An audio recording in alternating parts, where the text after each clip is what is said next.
the length of your sentence, where you're going to serve your sentencing, what the conditions of confinement are going to be like, what programming is available for you in certain institutions, all of that 100% bears directly on what is the appropriate sentence a judge should give you.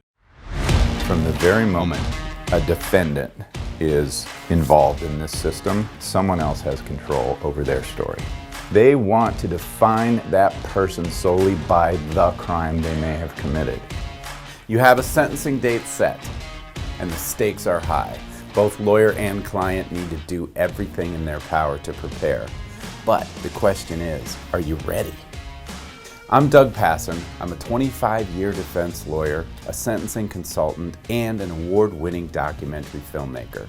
In Set for Sentencing, I'm going across disciplines and outside the box to help both lawyer and client expand their perspective, build on their skills, and get real results in the form of significantly reduced sentences. All of this in service to one goal: to bring more fairness, more compassion, and more justice to the sentencing process. So, are you ready? Then let's get set for sentencing.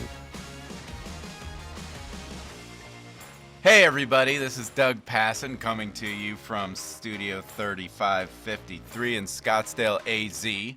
Now you may have noticed in some of these early episodes of Set for Sentencing that my guests are really anything but strangers to me. They're friends and colleagues that I brought in who've been kind enough to come on and help me launch this and share their brilliance and their expertise. So it's typically been kind of a mutual admiration society, but I suspect that maybe none so much as my next guest, because we just have such deep affection for one another on a professional and a personal level. So there'll probably be a lot of gushing, probably on both sides, and that is okay. So just set that up right up front. It's all good. With us today to help us get set for sentencing is the incomparable Maureen Baird.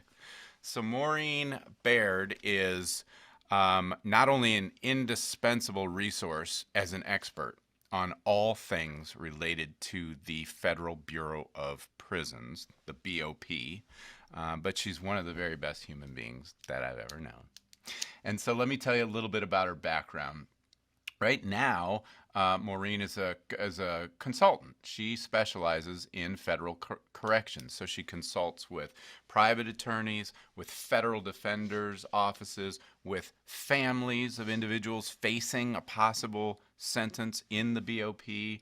She consults for people who have been in the BOP for a long time and need assistance with perhaps a resentencing or compassionate release. She goes all over the world, especially in extradition cases where one of the elements is the conditions of confinement in the United States prisons that other countries factor into whether or not they're going to extradite somebody to the United States. So she testifies in England and Scotland for barristers and solicitors, in Australia, you name it. And I don't know if we can talk about some of the extremely high profile cases she's worked on in that regard, but we will see. And so Maureen provides declarations for written materials, so like affidavits, sworn affidavits regarding her expertise. She testifies in court, at sentencing hearings and other proceedings, and perhaps my favorite thing, she appears in my sentencing mitigation videos. So we're going to actually hear a little clip. I did a little montage of some of the testimony that she gave in a case.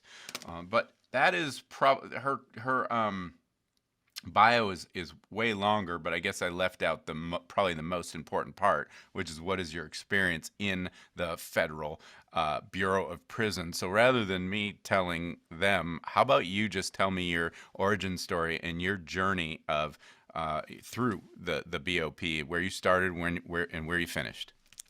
And welcome, and thank you for being here. Yeah, thank you. Thanks for having me. And I couldn't imagine doing this, and I probably wouldn't do this with anybody else, but you are the coolest guy in town and one of my dearest friends. So Yeah. I For told you you, there'd be some sweet talk going on here. I'll do it. So I started in the Bureau of Prisons in 1989. It was a very different agency back then. Um, I was grew up in Connecticut, so in Danbury, Connecticut, and there's a federal prison here. And I had always known about it. My dad had worked there for a short time in the 1950s. Met my mother when he was working at the prison, so that's the story there. I went to undergraduate school here in Danbury at Western Connecticut, criminal justice major, got my bachelor's degree, and then thought I was going to go on to law school. In the meantime, there was in the newspaper in Danbury, they had an advertisement for case managers at the FCI Danbury. And I thought, well, that would be interesting. So I went for an interview, sent in my application, went for an interview, and I was hired. After 2 interviews, I was hired as a case manager. And I thought, this is really, really cool. So I started the job in 1989. Law school went out the window. I worked with the Bureau of Prisons for almost 28 years, just shy of 28 years. Started as a case manager, FCI Danbury. 20 years later, ended up back as a warden at FCI Danbury. And from there, went on to get my senior executive service warden at MCC New York and retired as warden at the United States Penitentiary in Marion, Illinois.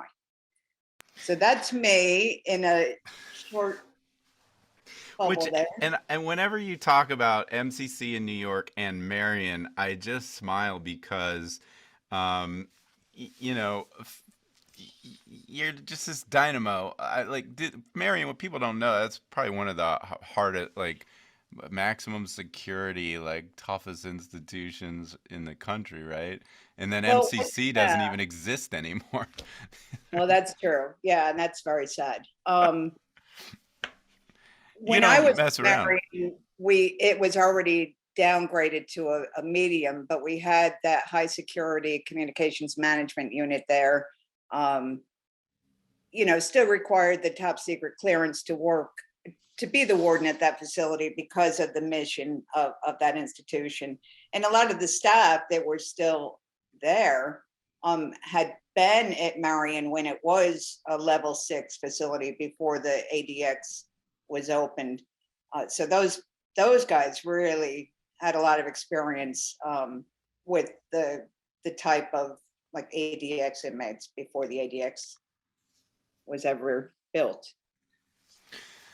All right, so when I talk, I'm the storytelling guy, and I think all stories are sort of a competition between these two big elements of hope and fear. We all want to hope for a happy ending, but there's always conflict and tension and drama and obstacles to overcome. That's what makes a story really compelling and interesting. So I want to see if I can apply that to your time in the BOP. Let's talk about hope. And tell me, like, when you look back on your very long, illustrious career in the BOP, what was the best part about working there? And then we're going to talk about the most challenging parts about working there. But let's start with hope because I like the hope element more than the fear element. So I mean, it's different for everybody, right? So it depends on you as a person of what my experience was may be very different than what somebody else's experience is, just because of my makeup and who I am. So I was always raised, and this is just the person I am. Is you make a positive difference when you go to a place or every day in your life. You just try to help people and have a positive impact. So I was a very different kind of warden and associate warden and case manager. My thought process was you try to help people.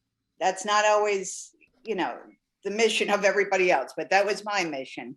Um, and I'll tell you a little story about Marion after I try to answer your question. So that to me, being able to help other people, whether it was staff or inmates, really gave me a sense of purpose and a sense of you're doing the right thing. You're doing what you should be doing. It if I could have a positive impact on somebody's life, then that that just was a good feeling for me. It just, that's what I was all about. So when I was at Marion, and again, you got to remember this is a facility that for many, many years was high security max inmates, and that's the mentality of a lot of staff, which rightfully so. I get it. But when I went into that facility, again, my in my mind, my job was to have a positive impact, make sure that the institution was always safe, staff and inmate safety, number one. But about 4 months, 5 months after I got there, well, no, it was after, no, I'm sorry, it was a little bit longer than that. I had just retired the end of 2016. And shortly after I retired, I received a FedEx in the mail. I had to sign for it. It was something from the White House. And I thought, oh, it's one of those, congratulations on your retirement. Thank you for your 28 years of government service. And when I opened it, it was nothing like that at all. It was a letter from President Obama, and it was titled, "Dear Maureen, an inmate at Marion contacted me to tell me what a positive difference you've made at the penitentiary, and how you've given inmates hope, and just what you come to the job with every day. Lets these guys have a better life." And it just was, it went on and on. And I was very, very humbled and touched by this letter. And he signed it, "Sincerely, Barack." And now I know that his staff wrote that letter for him, but to have a president write a letter like that and kind of confirm to you what you've been trying to do all these years, and it had nothing to do, he didn't know I was retiring, it had nothing to do with retirement. So here is confirmation for me that what my plan was to do every day for those 28 years actually worked, and I actually was able to make a difference. And that, to me, was one of the most impactful things in my career. Wow. I have a feeling he probably did write that letter, but I guess we'll never know. But that's incredible. I did not know that story. I hope it's framed. I hope that letter's It framed is. somewhere on your Yeah, it is. wall. I mean, I don't show it to anybody. Really nobody knows about it. It's framed and it's in my bedroom. So it's like nobody ever knows about it. I don't even share that story. I don't even know why I shared it. And well, I love that you did, and thank you for doing it. Although I feel a little humbled and almost like I'm in competition with you, because the story I love to share, and I won't tell it in its all its full glory, but how they made a Simpsons episode about sentencing mitigation videos, and that I found out that it was based on a newspaper article about my work, and I thought nothing in this life would be for me greater than knowing I've helped inspire an episode of my all-time favorite TV show. But getting a letter from President Obama is probably just a hair above, and now I feel totally one-upped by you. So thanks, I appreciate that. Good work. Oh, All right, so now let's talk about the downside. What was one of the most challenging aspects of your job at BOP? so with challenges, it looks different depending on what seat you're sitting in, right? So as a case manager, the challenges with that was much different than the challenges as a warden. And as a warden, it's a balancing act of, balancing staff safety with budget, right? So I never cared about budget when it came to safety of staff. That had to be number one.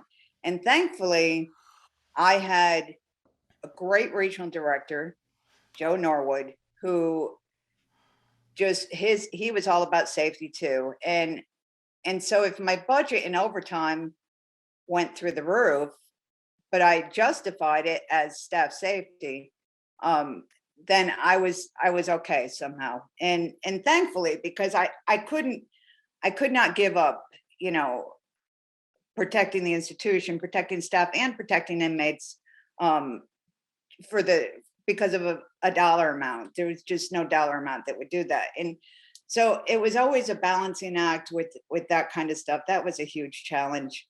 There's also, you know, and again, thankfully I had a great boss because I had some great ideas that he would buy off on, but maybe the people above him didn't buy off on, but at least he would listen to me. So you have these great ideas, but trying to get them in motion and get them moving didn't always happen. So that was sometimes frustrating.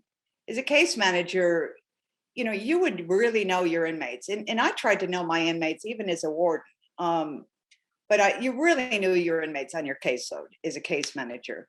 And you would see some of these guys really, really trying. And I remember I was started in the BOP when we still had parole, which that's another whole thing. I think parole should come back. But so some guys really, really tried to change, turn their lives around and you know, become a better person. Or, you know, through the years they grew up and matured and, you know, were no longer the same person that they were when they were 22 years old. They're now a very different person. But then you see these guys have these long sentences and then we get into where the hope is not there for them. Um, that's frustrating because I wasn't able to do a whole lot for these guys, you know, because you can't release them to halfway house, or there's really not a whole lot you can do for these guys that you really feel deserve something good to come their way. But so Well, that was tough. Yeah, that that's was tough. interesting, because we just went through these confirmation hearings with Judge Ketanji Brown Jackson, and this idea about sticking it to people with the longest sentences possible is the way to show that, you know, you're tough on crime. And more specifically, some of these senators were trying to say that's the way you deter crime. You talk about general deterrence, which is the public, you know, sees this person getting this horribly, offensively long sentence, and they'll somehow say, well, I certainly wouldn't want to get a sentence like that, so I'm never going to do what he did. And what the studies tell us is that it is the certainty of punishment, not the severity, that deters people from committing crime. In other words, if they know they're going to get caught and they know there's going to be a consequence, that's what's important, not necessarily how long the sentence is going to be. And then for specific deterrence, what you're telling me is we're trying to basically make sure this person isn't going to reoffend. And what you're telling me is the longer the sentence is, the less hope they have to rehabilitate themselves. Is that your experience? Is that what you saw with your own two eyes inside the BOP with these ridiculously long sentences? And do you have an example, any story you could tell on that? Yeah. So I mean, obviously, I'm not an expert on psychology, and I haven't studied this, but I can say from my experience, I can tell you what I've seen. Um, and guys with these long sentences, they're, you know, they get these feelings of hopelessness. Like, what's the point? What's the sense in even trying to do the right thing?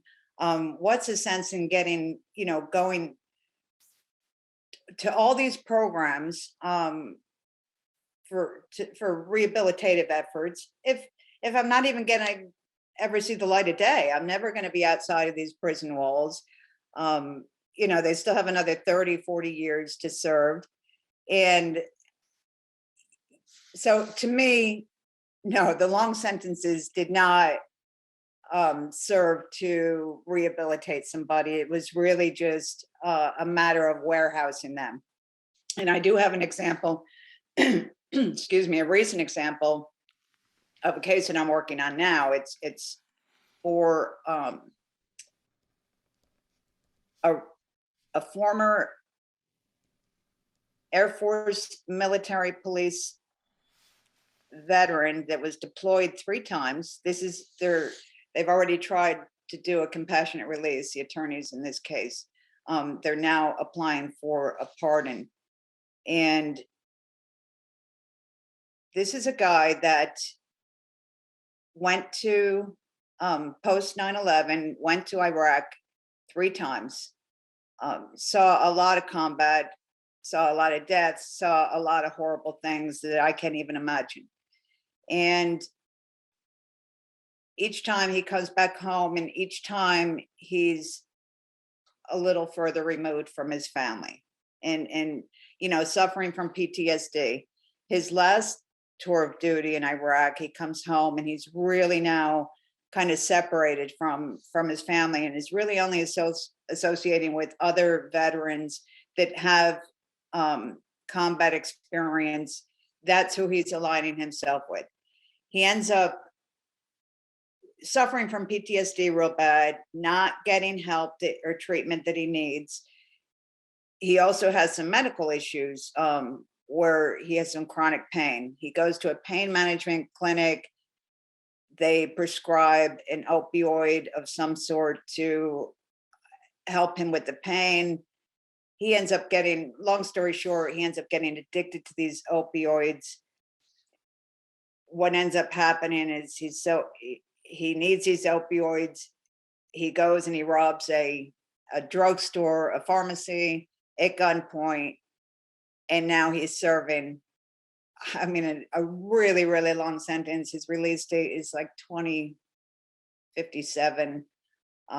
He's already in his 40s, mid 40s. Ugh.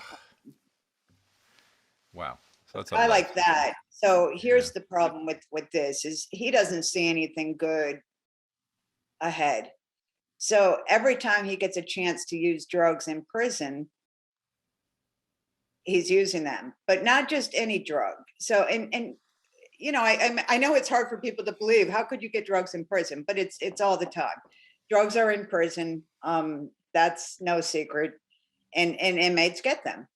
But his drug of choice is Suboxone, and it always has been Suboxone. If you look at his lab results, I can see that he's telling me the truth, that it's all Suboxone related.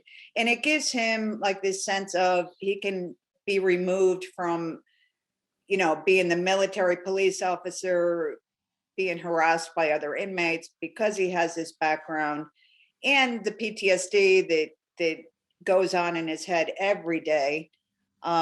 Now he gets this momentary removal from that and just an escape, even though it's temporary. He doesn't see that, he's going to be released. So he's really messing up a release if he gets caught with this. He doesn't see it that way because his release date is so far ahead. So he figures, okay, well, what's the worst that can happen? They take some good time and they put me in special housing unit and in the hole for 30 days. Okay, well, it's worth it. I'll take my chance. Yeah. Where's the rehabilitation for a guy like that? He can't even get into the residential drug program, the RDAP, because he's got too much time left on his sentence. So how do we help a guy that really gave his all to our country, and now we're giving him nothing but warehousing him in a prison with no programming for this guy? We can't even give him treatment in a prison setting because he doesn't qualify because he's got too much time left on his sentence.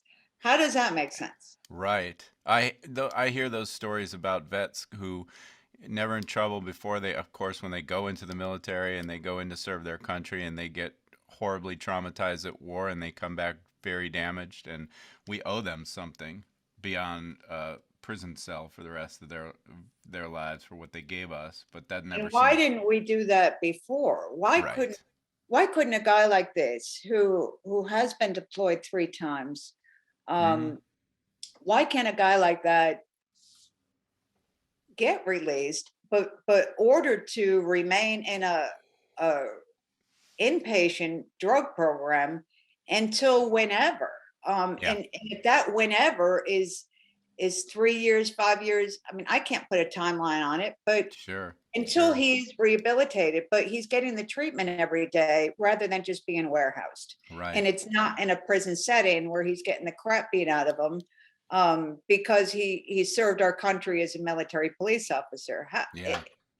Yeah. It's a really tough, tough thing. Yeah, and this idea of you can draw a straight line between the service and the crime, because I guarantee you he's not doing robbing a drugstore for opioids if he's never gone to war.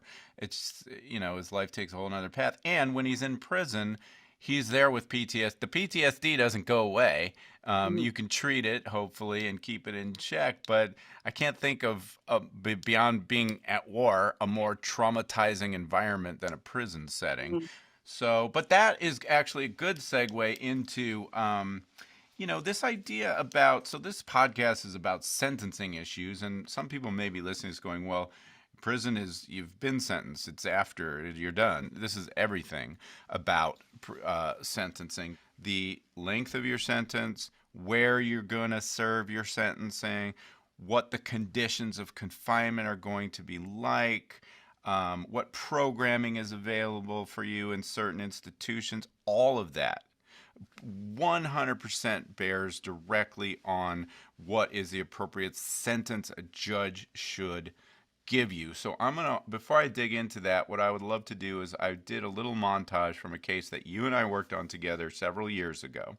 And it's a perfect example of why BOP issues matter so much at sentencing. And this particular case was a young man in his early 20s who got in trouble online with child pornography and engaging with minors, and it was very serious, very bad facts. But the overarching aspect to his sentencing mitigation story was that he was on the autism spectrum. And we can't go. I won't go too deeply into what autism means in online offenses. That's definitely going to be the subject of several other podcasts that we're working on. But part of what we needed the judge to understand is, what is prison like for someone with this neurological disability? And what is it like day to day? What is it like with social interactions? What is it like for someone who has hypersensitivities, sounds and smells, and the kinds of clothing that they wear? What is it like to be in an environment where none of the staff has any understanding of autism, never been trained on it? And the takeaway is that when you look at what is an appropriate punishment for any individual, that every day that he spends in prison is going to be exponentially more punitive for this individual because of his disability. Therefore, he should receive less time than a neurotypical person who's not going to go through this utter fucking hell every single day of his sentence. And so I probably just did all the spoilers for everything you're going to say, but I'm going to share my screen, and it's 1 minute, and I just pulled a few of your sound bites from this video. And so for those of you who can't see, because it's a podcast, this is a sentencing mitigation video, and what it is many people. It's the client, it's his mother, it's psychologists, it's lawyers, it's all these people woven together to tell a story, and Maureen, with her expertise on the BOP, was an integral part of the story. There is no training whatsoever for officers, any non-medical staff. We've never received training on autism. We have 40 hours of training every year. It's called annual refresher training. And not once in my 28 years of training have I even heard the word autism. Forming relationships, the lack of understanding what rules are not, whose rules to follow. These are all things that are going to make life a living nightmare for every day that he spends in prison. This is a young man who's come into prison at the age of 23, 24, who doesn't have antisocial personality traits, as evidenced by all the reports. and it's gonna turn him into a different person than he is today. We're not going to be able to discuss all the ways that things matter, but disabilities is a perfect example. A judge needs to understand what life's going to be like for them on the other side of this when they get to prison. How about just age? Let's talk about this. We represent a lot of elderly clients who, while they may not be disabled per se, mobility issues, common medical issues that require routine monitoring, all that stuff. How would age factor into a sentencing proceeding? Can we talk about the other case that we just Yeah, for a second, absolutely. real quickly? Please. That was a case of a very somebody that was on the spectrum, very severely on the spectrum, right? So I remember I went for sentencing in that case because I was asked to testify for that. And when the judge decided on the sentence, the judge openly stated that this was a case that he wished, and this is all because you're doing, Doug, you had a huge impact on this case and because of your video, and telling the story.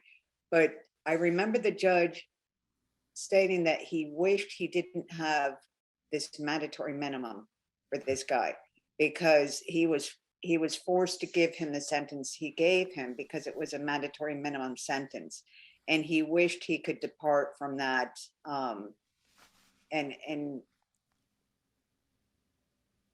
give this client, this defendant, a sentence that really was what his crime was for, and based on his medical factors and everything that was going on with that particular case. So I'm so glad you brought that up because, and did the video. I wasn't the lead lawyer, but I know the lead lawyer fought tooth and nail all the way through to get a plea bargain for this young person that didn't invoke a mandatory minimum. It didn't tie the judge's hands. And the lesson here, and it's one that is a huge, huge problem with our system, is that the prosecution has way too much power. They can charge these cases as a mandatory minimum and then refuse to offer any plea that doesn't kick it in. So at that point, the judge has no choice.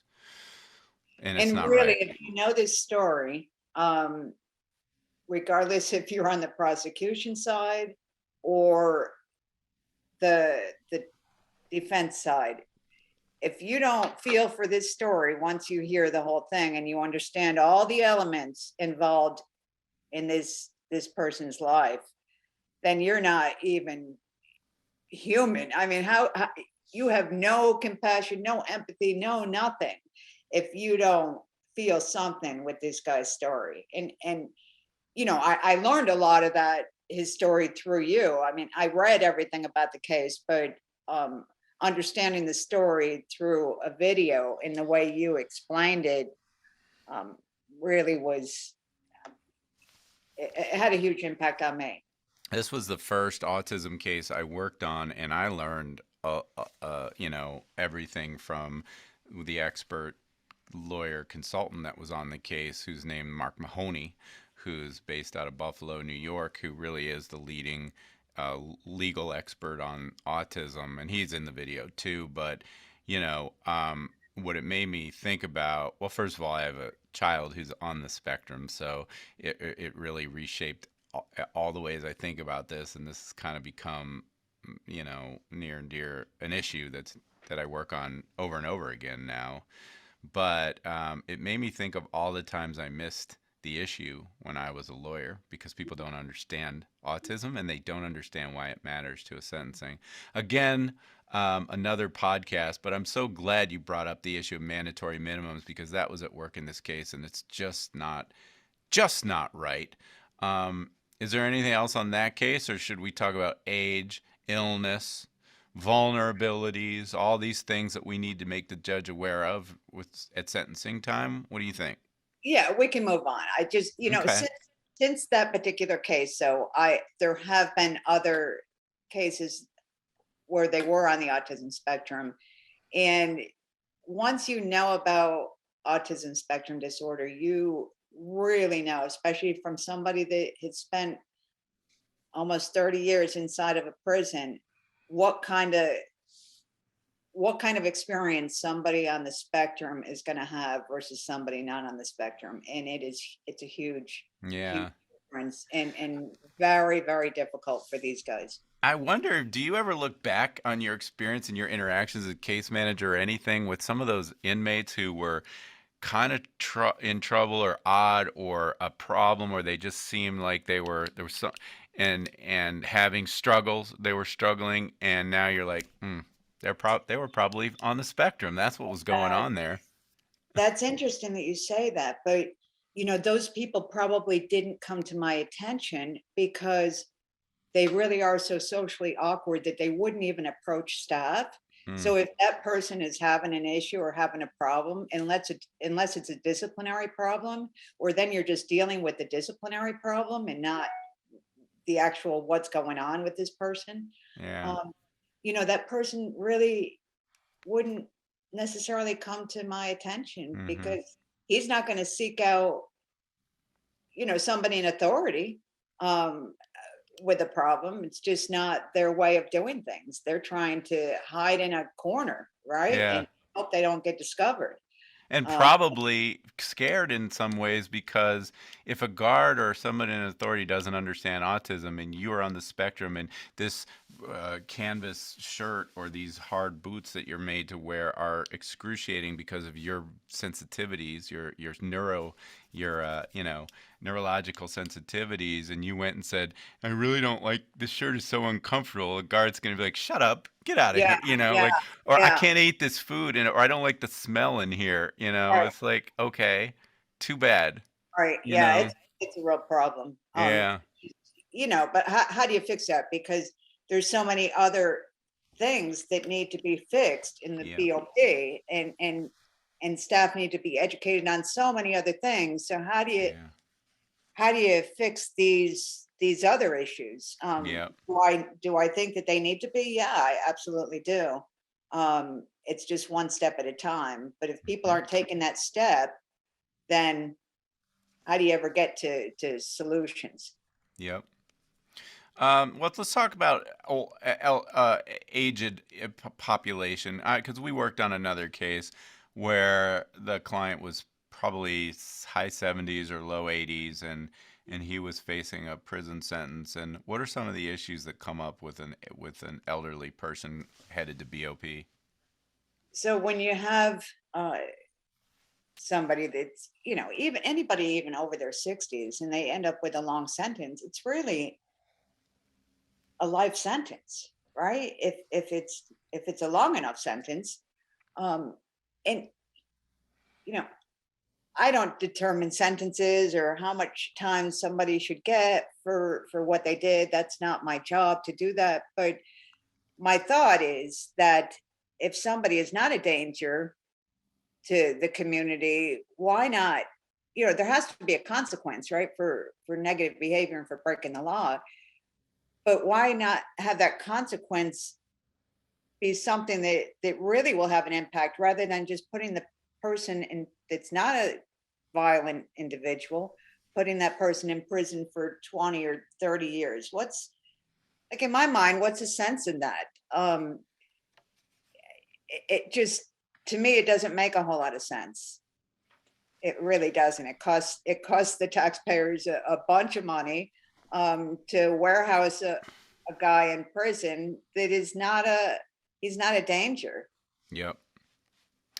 So COVID, people ask, okay, well, so what does COVID have to do with sentencing?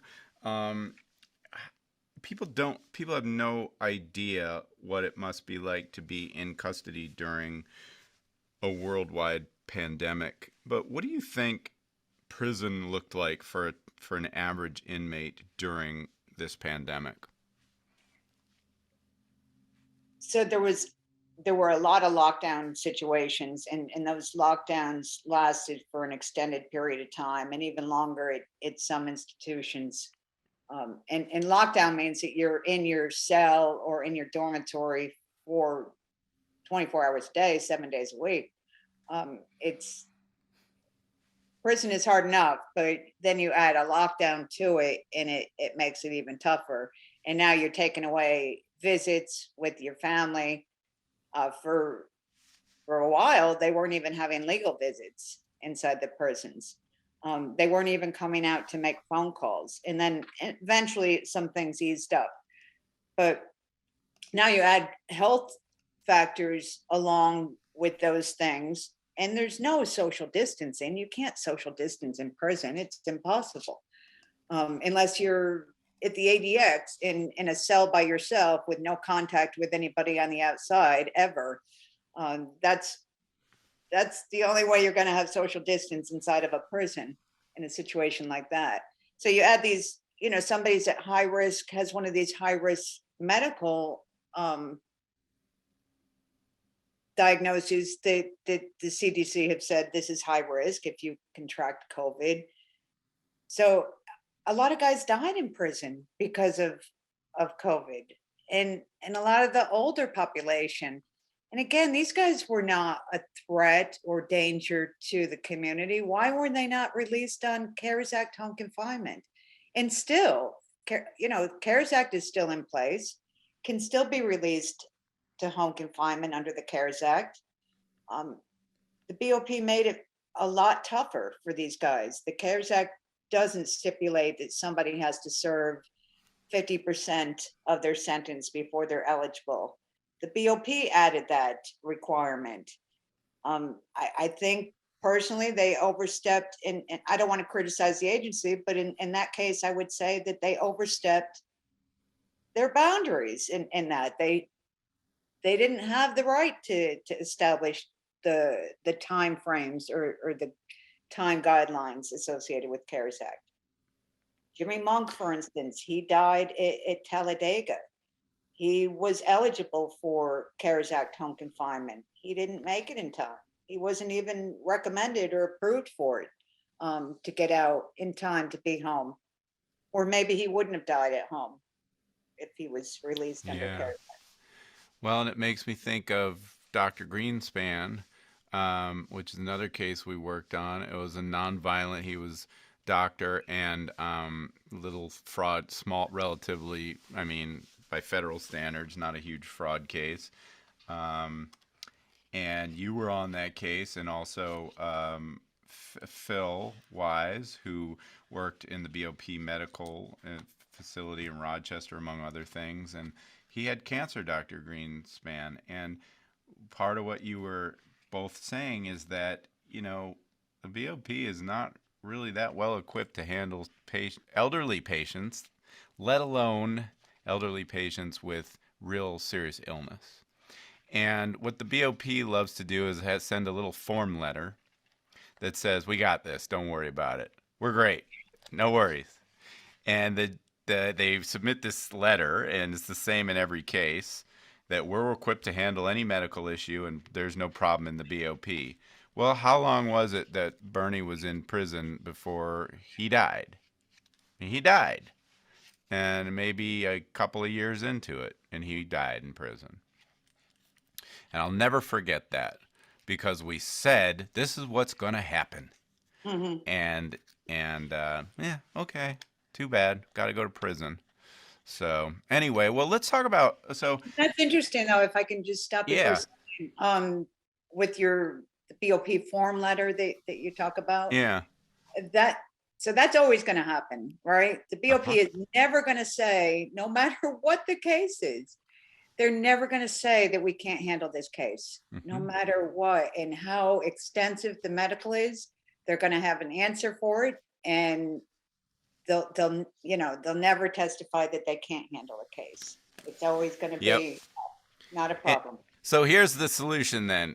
I'm sure there are a million lawyers listening to this podcast as we speak, and you've all had that letter in at least one of your cases. So I want you to go through your file, find that BOP letter that says, "We got this," and send it to me. And I bet if you lined them up in every single case, it's the exact same letter all the time. And then we got to tell the stories and said, yeah, in this case, the BOP sent this form letter.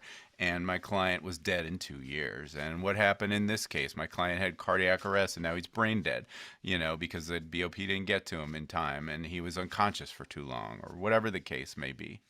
I have a client in who was at Fort Dix in New Jersey, and told me about a drill that they did, which was fake have an inmate fake like a medical issue and see how long it takes for the guards to respond and get him to appropriate treatment. And that it was an utter failure. It took forever, and the guy would have been dead. And Mhm. I did a Freedom of Information Act request to try to get documentation to verify, because all the inmates knew because it was happening and it was staged, but I wanted to prove it. And Mhm. I'm about 3 years into this trying to get somebody to respond to my Freedom of Information Act request, and still it hasn't happened. The BOP doesn't want us to know how ill equipped they are to handle these medical issues. That's the bottom line. And I'll say it so you don't have to, Maureen.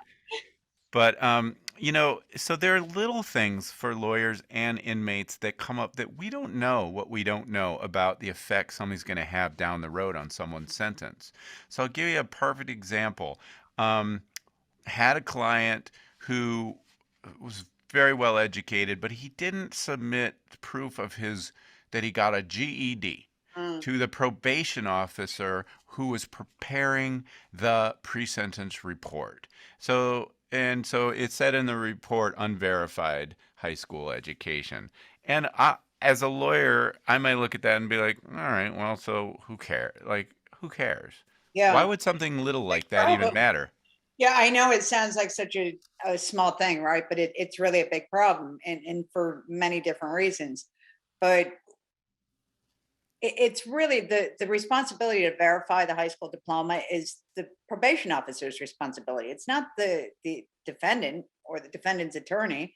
It's the PO's responsibility to verify that information, but they don't a lot of times. So when it shows up as unverified in the pre-sentence report, when the BOP goes to do the custody class, the security classification, you get an additional point added to your security level if you don't have a verified GED or high school diploma.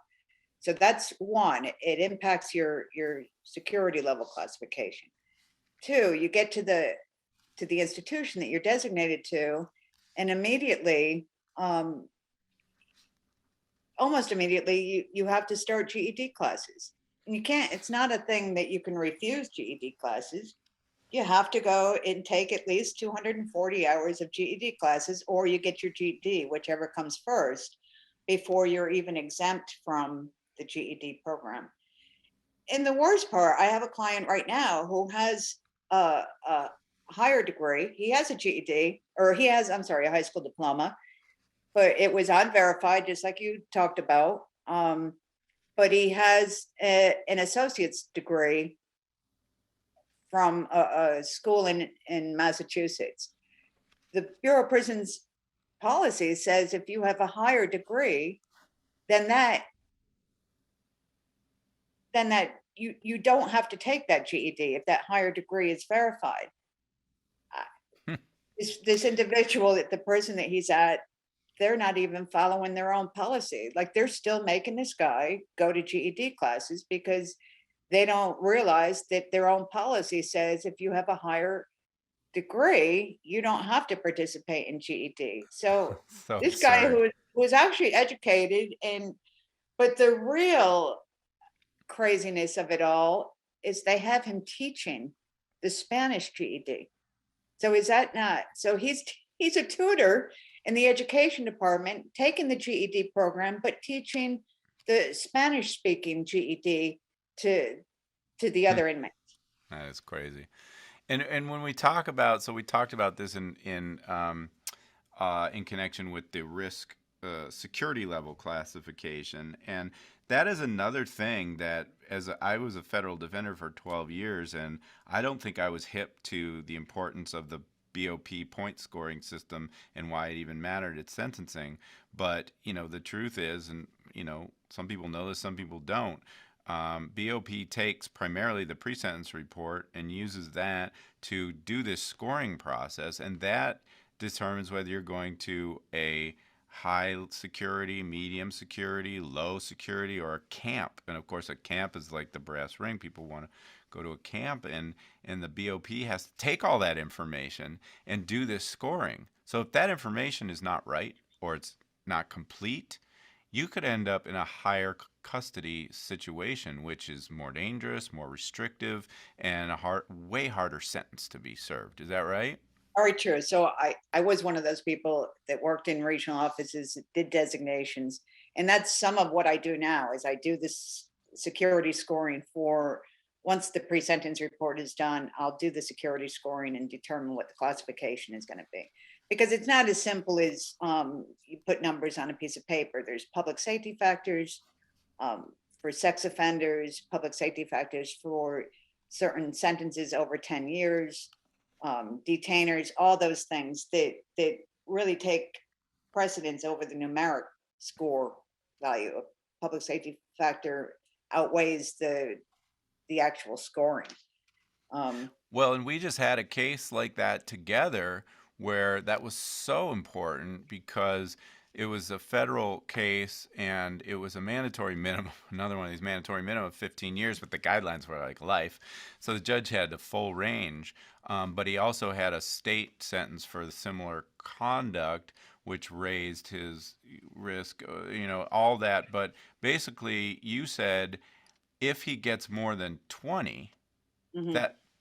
that throws this into a whole other risk security thing. And we were Yeah. able to use that to say to the judge, please give him less than 20. And that was part, I believe, the part of the reason. Guy got like 16, I think, years, and just under the minimum, which was, it was as good a result as we could hope for under those facts. But I think the fact that you came in and said, this is what happens if we go over 20, and that the judge wasn't good with that.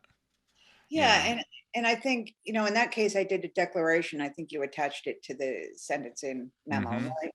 So, Yep. and I do that a lot in so many different reasons why a declaration would be done. A sex offender, for instance, like what you're just talking about, if he had gotten a sentence of over 20 years, automatically he's going to end up in a medium. But a lot of people are not familiar with the BOP policy. A lot of attorneys, and they're not expected to be, so they don't know that stuff. Or what type of institution should this sex offender go to? Well, we know he's never going to go to a camp. He's going to have a public safety factor as sex offender, and no matter what, he's not going to be in a federal prison camp. It's never going to happen. So then you have to try to figure out, well, what's the next best thing if he can't be in a camp?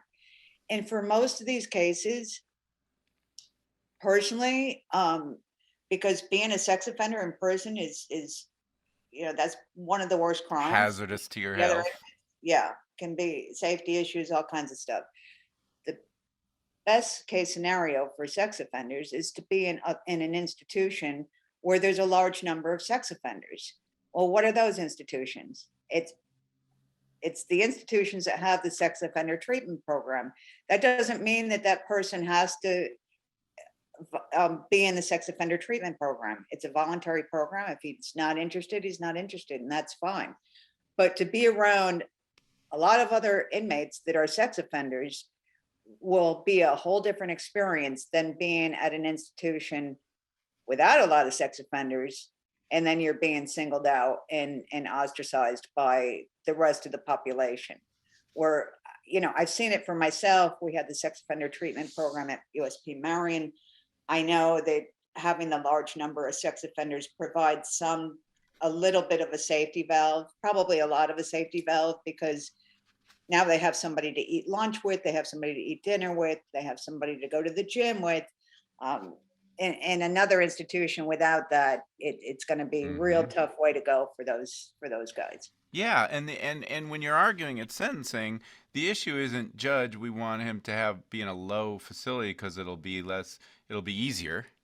Mhm. It's that being in a low facility meets the goals of sentencing, because one of the goals is rehabilitation, and the higher designation could mean not just a harsher sentence, but potentially less programming or a different kind of programming or different rehabilitative environment. So if you want to talk a mean game about, we need, one day you will be out in the world, we want to make you better when we have you, then you need to consider doing this. Now, here's what else you can offer to that, Maureen, because a judge doesn't, believe it or not, a federal judge doesn't have the authority to tell the BOP, you must put this person in a That's low right. security or medium security or everything. What they can do and must do and should do, and we should be asking them to do in every case, is recommend a BOP placement.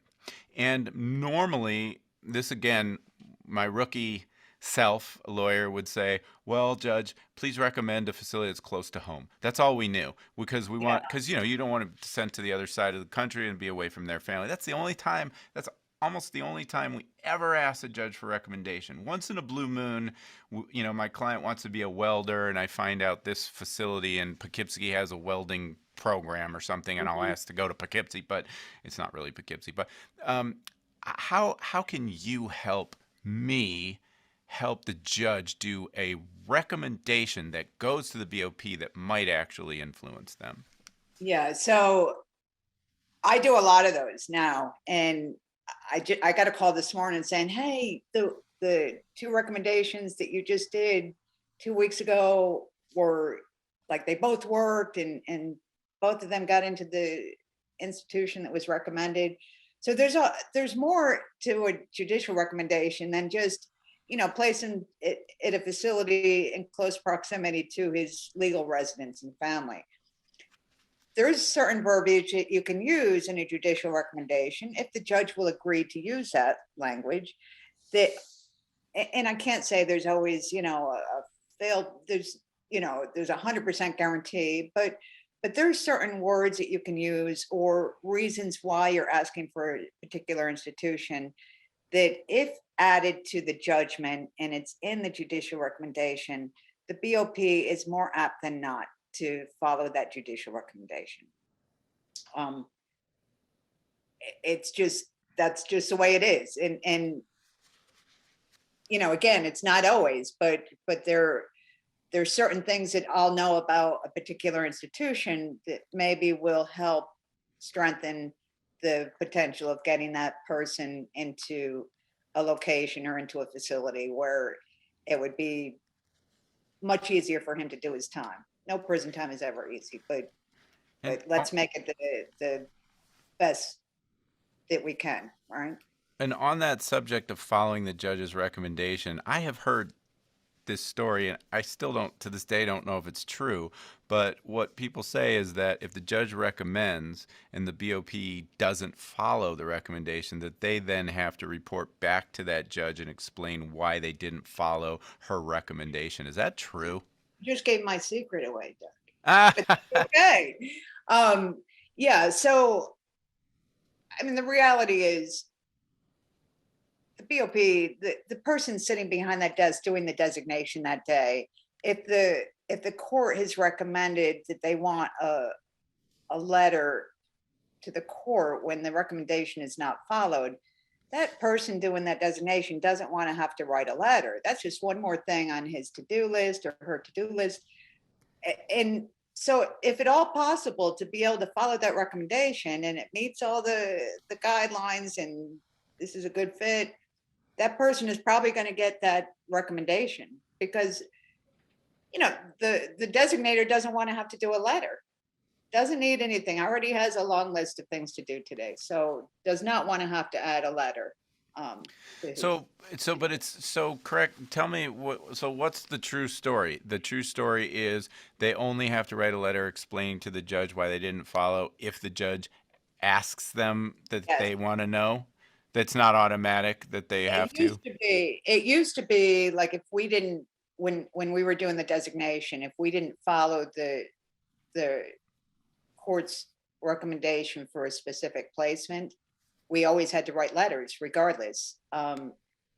Every time we didn't follow it, that no longer is the way it is. Okay. So it made don't follow the request for placement at Fort Dix or placement at Danbury, then there is no letter that has to go to the court unless the court specifically asks for Okay. So notification. that's a good takeaway from this conversation. Then, as a lawyer, you should try to ask the judge to ask for that letter. Now, the judge isn't necessarily going to do it, but if he does, that's more, that hedges your bets that they're going to follow, that there's more likely to follow the recommendation, then, right? So, good pro tip. And I think the last we could there's a million aspects of this, but if you haven't figured this out, Maureen has a 360-degree up, down, and every way which way view of every aspect of this. And so if you got questions, first of all, where can they find you? Like should you give out your email, or do you have a how do we find Maureen Baird? So about 15 months ago, I started doing a lot of work with Prisonology. And Prisonology is a consulting company on federal prisons in general, federal corrections, pre and post sentencing, after surrender, the whole gamut. So I can send you, I mean, I have my personal email for Prisonology, but I'll send you the, it's actually info@prisonology.com. .com, yeah. Okay. And I've got the website is prisonology.com. That's prison, prisonology.com. Yep. Prisonology.com. Great. And oh yeah, so I'll put that in we do show notes, so I can put your info at prisonology.com in the show notes, or anything else that you want people to know about you. I was just curious about the credit. So every we're almost done, but we could keep going for another 6 hours, but every pre-sentence report says this is the credit for time served, that he's how many days of pretrial incarceration. And it doesn't matter, does it? Like how does the BOP? What's the Yeah, process there? that does matter, It because does matter. so that's automatically whatever is stated in that pre-sentence report is what the Bureau of Prisons is going to apply on the sentence computation sheet. Oh, so That's this is great, really because I thought they just did their own computation. So whatever's in the report, they're not going to follow. They're going to do their own. But you're saying that that's jail that's time the credit is crucial. okay. And So you you better make want to sure make that's right. sure, as an attorney, you want to make sure that that jail time credit that's listed in the pre-sentence report is accurate. I've done declarations on parts of. There's been pre-sentence reports in certain parts of the pre-sentence report, like in the offense conduct section, were so egregious that it was going to put somebody from making him a low security up to maybe a high security. And I have done declarations where the attorney has gone back into court with my declaration saying, Judge, would you have this stricken from the record? Because remember, the Bureau of Prisons is not scoring the conviction or the offense that the person was convicted of. They're scoring the offense conduct. So whatever's in that offense conduct section of the pre-sentence report, they're going to score the greatest part of that. So the most severe documented behavior in that offense conduct section is what's going to be reflected on the classification score. And that could be a real problem if it says something that it really shouldn't say, or if it's exaggerated in the offense conduct section, or it's, really the judge didn't intend to have that be reflected and affect the guy's BOP time in custody. And does that apply? Because the offense conduct has convictions, but also just says other conduct, and it's just other arrests. So they've never Yeah, been tried or convicted. There's no due process there. It may have been a completely bogus arrest. I have a friend who's never been in trouble in his life. He got pulled over for a speeding ticket, and there was a warrant for his arrest for murder. But of course, it was somebody else's name.